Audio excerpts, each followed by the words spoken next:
North Korea is probably one of the most mysterious countries on Earth. Isolated from the world, we hardly know anything about the country, and when it is in the media, it usually attracts attention with threats against the West and new missile tests. But just a few kilometers to the south, the world looks very different. South Korea has become one of the leading economic powers. Living conditions are very high, and it exerts global influence through its pop culture.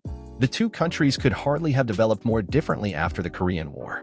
So the question arises how such an isolated and backward state as North Korea could come into being in the first place, and how the Kim dynasty was able to maintain its rule to this day despite all the sanctions and international cutoffs. To do this, we first traveled to the year 1910. In that year, the entire Korean peninsula was annexed by Japan. Although the Japanese established industrialization in Korea, it was an extremely difficult time for the population because the Korean language and culture were almost completely suppressed and the population's rights were severely curtailed. It was not until the Japanese Empire surrendered on August 15, 1945 that Korea was liberated from Japanese rule, and many Koreans who had been forced to serve on the front lines during World War II were able to return home. But the victorious powers, the United States and the Soviet Union, could not agree on a common plan for the future of Korea, so both initially occupied the country out of fear that the enemy might gain too much influence.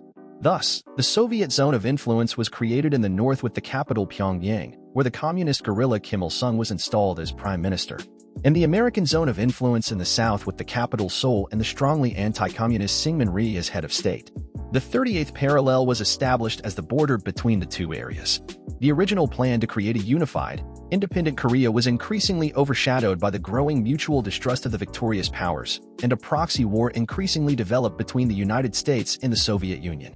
The governments in both parts of the country saw themselves as the rightful rulers of all of Korea, and they wanted to reunify the country by force of arms if necessary. Open warfare between the two Koreas finally began in June 1950, when the North, with the support of the Soviet Union and China, invaded the South. The invasion caught the South quite unprepared, which is why the North Korean forces were able to conquer almost the entire country in a short time. It was only when the United States, with the help of the United Nations, came to the aid of the South Koreans that the tide turned and the territories could be completely reconquered and, in turn, it was possible to penetrate deep into North Korean territory. The Americans were confident of a quick victory when suddenly the Chinese dictator Mao Zedong initiated an invasion with over 200,000 troops, turning the tide back towards the North Koreans and pushing the Americans back.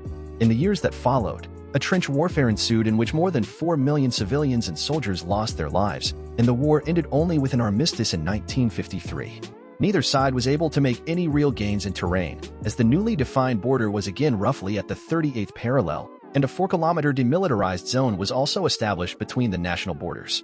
In the years that followed, Kim Il-sung consolidated his power in North Korea, had numerous officials critical of the regime killed, and began to establish a cult of leadership around his own person.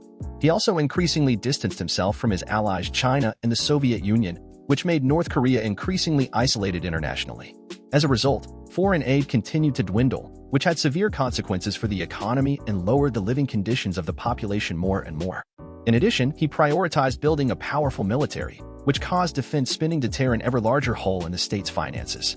In principle, this course of consolidating power, suppressing opposition, poor budget management, and military show of force continued over the next decades, which is why the country became increasingly impoverished and isolated.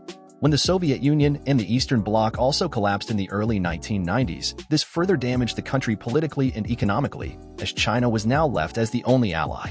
However, since the latter also maintained friendly relations with South Korea and even established full diplomatic relations with the country in 1992, it was clear to North Korea that it could only survive through its own military strength.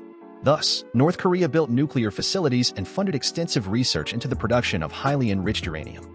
So it has been trying to build the atomic bomb for several decades now to have a deterrent against any foreign power and to legitimize its own power. Kim Il-sung died in 1994, but the course remained the same under his two successors, Kim Jong-il and Kim Jong-un.